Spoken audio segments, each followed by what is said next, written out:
नाजरीन, दुनिया के मुख्तलिफ शहरों में एक ही नारा, वेनेजुएला पर जंग नहीं। वाशिंगटन में व्हाइट हाउस के बाहर एहतजाज, न्यूयॉर्क के टाइम्स स्क्वायर में सदर ट्रंप की गिरफ्तारी के मुतालबे, पेरिस, रोम, एथेंस, ब्यूनस आयर्स और बोगोटा की सड़कों पर मुजाहिरीन। और नाजरीन, दूसरी तरफ अमरीकी सदर का ऐलान कि वेनेजुएला को इक्तदार की मुंतकली तक हम चलाएंगे। क्या दुनिया एक नई जंग के दहाने पर खड़ी है? क्या मादुरो की गिरफ्तारी आलमी कवानीन की खिलाफ वर्जी है, या फिर अमरीका से दिफाई कार्रवाई करार देकर दुरुस्त साबित करने में कामयाब हो जाएगा? अमरीकी सियासत में तकसीम, यूरोप में इख्तिलाफ, लातीनी अमरीका में गुस्सा और वेनेजुएला में बेयकीनी और मुज़ाहमत।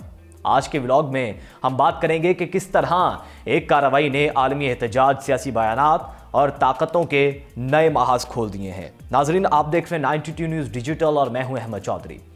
नाजरीन, वेनेजुएला में अमरीकी फौजी कार्रवाई और सदर डोनाल्ड ट्रंप के वेनेजुएला को कंट्रोल में रखने के बयान पर वाशिंगटन में व्हाइट हाउस के बाहर मुजाहरा किया गया। व्हाइट हाउस के बाहर मुजाहिरीन बड़ी तादाद में जमा हुए और नारे लगाने के साथ मुजाहिरीन ने वेनेजुएला के खिलाफ जंग नहीं के बैनर भी लहराए। उधर न्यूयॉर्क के शहर टाइम्स स्क्वायर में मुजाहिरीन ने रैली निकाली और सदर डोनाल्ड ट्रंप की गिरफ्तारी का मुतालिबा किया। इसके अलावा पेरिस में बाईं बाजू के मुजाहिरीन ने वेनेजुएला पर अमरीकी हमलों की मजम्मत की और वेनेजुएला के झंडे लहराए। वेनेजुएला के सदर मादुरो की गिरफ्तारी के खिलाफ यूनान के दारुल हुकूमत एथेंस में भी हजारों अफराद ने मार्च किया। रोम में इटली के शहरियों का वेनेजुएला में अमरीकी ऑपरेशन के खिलाफ एहतजाज और अर्जेंटीना और कोलंबिया में भी अमरीकी हमले के खिलाफ मुजाहरे किए गए। डोनाल्ड ट्रंप का कहना था कि मेरी हिदायत पर अमरीकी फौज ने वेनेजुएला के दारुल हुकूमत में एक गैर मामूली ऑपरेशन किया। अमरीकी फौज की फजाई, जमीनी और समंदरी ताकत का शानदार मुजाहरा दिखाया गया। यह अमरीकी फौजी ताकत का एक गैर मामूली और शानदार मुजाहरा था। सदर डोनाल्ड ट्रंप ने एक बयान में कहा कि वेनेजुएला को इक्तदार की मुंतकली तक हम चलाएंगे। हमारी तेल की कंपनियां वेनेजुएला जाएंगी। अमरीकी जरीदे के तज्जियाती रिपोर्ट के मुताबिक डोनाल्ड ट्रंप की वेनेजुएला के सदर निकोलस मादुरो को हटाने की कोशिश से लगता है कि अमरीका मशरिक वस्ता का सबक भूल गया है। ताकत से हुकूमतें बदलना ज्यादा मसाइल का सबब बनता है। टाइम की तज्जियाती रिपोर्ट में कहा गया है कि सदर डोनाल्ड ट्रंप की वेनेजुएला के सदर निकोलस मादुरो को हटाने की कोशिशें इस बात का सबूत हैं कि अमेरिका ने मिडल ईस्ट में गुज़श्ता 25 साल की नाकाम मुदाखलतों से कोई सबक नहीं सीखा। तज्जियाकार कहते हैं कि अगरचे मादुरो गैर मकबूल हैं और वेनेजुएला की फौज निस्बतन कमज़ोर है, लेकिन उसकी हुकूमत को ज़बरदस्ती ख़त्म करने से मुल्क में इंतशार पैदा हो सकता है और अमरीकी सरजमीन के करीब मसाइल जन्म ले सकते हैं, जैसे मुहाजिरीन, मनशियात की स्मगलिंग और सियासी अदम इस्तेहकाम। ट्रंप इंतजामिया ने कैरेबियन में तकरीबन 15,000 फौजी, तैयारे, मिसाइल और ड्रोन तैनात किए हैं, लेकिन यह मुकम्मल हमले या कब्जे के लिए नाकाफी हैं। उधर अमेरिका की साबिक नायब सदर और डेमोक्रेट सियासतदान कैमला हैरिस ने वेनेजुएला पर अमरीकी हमले की मजम्मत की है। कैमला हैरिस ने कहा है कि ट्रंप के इक़दामात से अमरीका ना महफूज, ना मजबूत और ना ही सस्ता है। एक बयान में कैमला हैरिस का कहना था कि मादुरो का गैर कानूनी, जालिम और आमिर होना एक हकीकत को नहीं बदल सकता कि अमरीकी हमले गैर कानूनी और गैर दानिशमंदाना थे। उन्होंने कहा कि हुक्मरानों की तब्दीली या तेल के लिए जंगों को अमरीकी ताकत का मजहर बताया जाता है, लेकिन इसकी कीमत अमरीकी अवाम को उठानी पड़ती है। कैमला हैरिस ने मजीद कहा कि अमरीकी अवाम जंग नहीं चाहते, वो झूठ सुन सुनकर तंग आ गए हैं। वेनेजुएला की अपोजिशन सियासतदान और नोबेल इनाम याफ्ता मारिया कोरिना ने सदर निकोलस मादुरो की गिरफ्तारी पर कहा कि वेनेजुएला में अवामी हुकूमत के क़याम का वक्त आ चुका है। इंटरनेट पर वेनेजुएला के अवाम के नाम खुले खत में मारिया कोरिना ने अपोजिशन लीडर को मुल्क के नए लीडर के तौर पर हिमायत का ऐलान किया और कहा कि मादुरो को अब बैनुल अक़वामी इंसाफ का सामना करना होगा। उन्होंने कहा कि अब वेनेजुएला में अमन होगा, सियासी कैदी रिहा किए जाएंगे। 2024 के इंतखाबात में हकीकी कामयाबी हासिल की थी। मारिया कोरिना का कहना था कि अपोजिशन लीडर उन्हें फौरी तौर पर अपनी आईनी जिम्मेदारी संभालनी चाहिए। दूसरी जानिब अतालवी वज़ीर आज़म जॉर्जिया मेलोनी ने वेनेजुएला में अमरीकी फौजी कार्रवाई की हिमायत कर दी। अतालवी वज़ीर आज़म जॉर्जिया मेलोनी ने वेनेजुएला की सूरत हाल पर बयान जारी करते हुए कहा कि वेनेजुएला में अमरीकी फौजी कार्रवाई जायज़ है, अमरीकी कार्रवाई को दिफाई इक़दाम करार देते हैं। जॉर्जिया मेलोनी ने कहा कि इटली ने वेनेजुएला सदर के खुद साख्ता इंतखाबी फतह को तस्लीम नहीं किया। हम वेनेजुएला में जमहूरी इंतकाल इक़्तिदार की हिमायत करते हैं। اطالوی وزیراعظم کا کہنا تھا کہ البتہ فوجی مداخلت آمریت کے خاتمے کا حل نہیں، وینزویلا میں مقیم اطالوی برادری کی سلامتی اولین ترجیح ہے۔ جارجیا میلونی نے کہا کہ حکومتوں کی تبدیلی کے لیے بیرونی فوجی طاقت کے حق میں نہیں، سیکیورٹی کے خلاف ہائبرڈ حملوں پر دفاعی مداخلت جائز ہے۔ اس کے علاوہ جرمن چانسلر نے کہا کہ وینزویلا میں امریکی کارروائی کی قانونی جانچ میں وقت لگے گا۔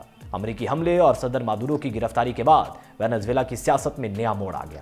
صدر ڈونلڈ ٹرمپ کی جانب سے وینزویلا کی اپوزیشن لیڈر ماریا کورینا مچاڈو سے رابطہ نہ کرنے کا اعلان کیا گیا ہے۔ ٹرمپ نے تفصیلی پریس کانفرنس کرتے ہوئے کہا کہ ان کی ہدایت پر امریکی فوج نے وینزویلا میں غیر معمولی آپریشن کیا، کئی جہازوں اور ہیلی کاپٹرز نے حصہ لیا۔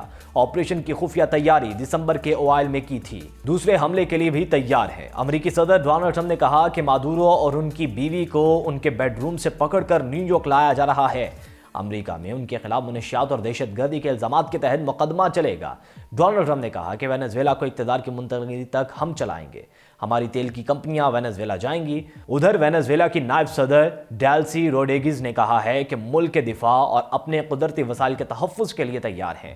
وینزویلا کسی بھی ملک کی کالونی نہیں بنے گا۔ امریکی حملے اور صدر مادورو کی گرفتاری کے بعد وینزویلا کی نائب صدر ڈیلسی روڈریگز نے خطاب کرتے ہوئے کہا کہ صدر مادورو کو اغوا کیا گیا ہے، وینزویلا کسی بھی ملک کی کالونی نہیں بنے گا۔ نائب صدر نے خطاب میں کہا کہ نکولس مادورو وہی وینزویلا کے صدر ہیں، ملک کے دفاع کے لیے عوام صبر اور اتحاد سے کام لیں۔ وینزویلا کی نائب صدر ڈیلسی روڈریگز نے کہا ہے کہ امریکی فوج کی کارروائی کے بعد ہم وینزویلا کے دفاع اور اپنے قدرتی وسائل کے تحفظ کے لیے تیار ہیں۔ ان کا یہ بیان اس وقت سامنے آیا جب امریکی صدر ڈونلڈ ٹرمپ نے کہا کہ اقتدار کی منتقلی تک وینزویلا کو ہم چلائیں گے، ہماری تیل کی کمپنیاں وینزویلا جائیں گی۔ فلوریڈا میں پریس کانفرنس کرتے ہوئے صدر ٹرمپ نے وینزویلا کے صدر مادورو کے خلاف کرمنل چارجز کا اعلان کرتے ہوئے کہا انہیں قانون کے کٹہرے میں لایا جائے گا۔ ڈونلڈ ٹرمپ کا کہنا تھا کہ میری ہدایت پر امریکی فوج نے وینزویلا کے دارالحکومت میں غیر معمولی آپریشن کیا۔ امریکی فوج کی فضائی، زمینی اور سمندری طاقت کا شاندار مظاہرہ دیکھا گیا۔ یہ امریکی فوجی طاقت کا ایک غیر معمولی اور شاندار مظاہرہ تھا۔ ادھر نیو یارک کے میئر زہران ممدانی نے وینزویلا پر امریکی حملے اور صدر نکولس مادورو کو اہلیہ سمیت گرفتاری پر رد عمل دیتے ہوئے کہا ہے کہ کسی خود مختار ریاست پر حملہ کرنا جنگ کے مترادف ہے اور بین الاقوامی قوانین کی خلاف ورزی ہے۔ Social media platform X پر بیان جاری کرتے ہوئے نیو یارک کے میئر زہران ممدانی نے کہا کہ آج مجھے وینزویلا کے صدر نکولس مادورو اور ان کی اہلیہ کی امریکی فوج کے ہاتھوں گرفتاری اور انہیں نیو یارک سٹی میں وفاقی تحویل میں رکھنے کے منصوبے کے بارے میں بریفنگ دی گئی۔ زہران ممدانی نے کہا کہ کسی خود مختار ریاست پر یک طرفہ حملہ کرنا جنگ کے مترادف ہے اور یہ بین الاقوامی قوانین کی کھلی خلاف ورزی ہے۔ انہوں نے کہا کہ کھلم کھلا رجیم چینج کا اثر صرف بیرون ملک افراد تک محدود نہیں رہتا، بلکہ یہ براہ راست نیو یارک کے شہریوں کو بھی متاثر کرے گا، جن میں ہزاروں وینزویلا سے تعلق رکھنے والے افراد شامل ہیں جو اس شہر کو اپنا گھر کہتے ہیں۔ زہران ممدانی کا کہنا تھا کہ میری اولین ترجیح ان کی اور ہر نیو یارک کے شہری کی سلامتی ہے اور میری انتظامیہ صورتحال پر گہری نظر رکھے ہوئے ہے اور ضرورت کے مطابق رہنمائی جاری کرتی رہے گی۔ ویورز، یہ صرف ایک ملک پر کارروائی نہیں، یہ عالمی نظام کے لیے ایک امتحان ہے۔ ایک طرف طاقت کے دعوے، دوسری طرف سڑکوں پر عوام کا غصہ، کہیں حمایت، کہیں شدید مخالفت، اور بیچ میں ایک ایسا ملک جو ایک بار پھر عالمی سیاست کا میدان بن چکا ہے۔ کیا امریکہ واقعی امن اور انصاف کے نام پر آگے بڑھ رہا ہے یا دنیا ایک نئے عدم استحکام کی طرف دھکیلی جا رہی ہے؟ کیا وینزویلا میں اقتدار کی منتقلی یا یہ تنازعہ مزید پھیلتا جائے گا؟ فیصلہ بھی باقی ہے، لیکن ایک بات واضح ہے کہ وینزویلا کا معاملہ اب صرف وینزویلا کا نہیں رہا بلکہ ایک عالمی منظرنامہ بن چکا ہے۔ آج کے ولاگ سے اتنا ہی، مجھے دیجیے اجازت، اللہ حافظ۔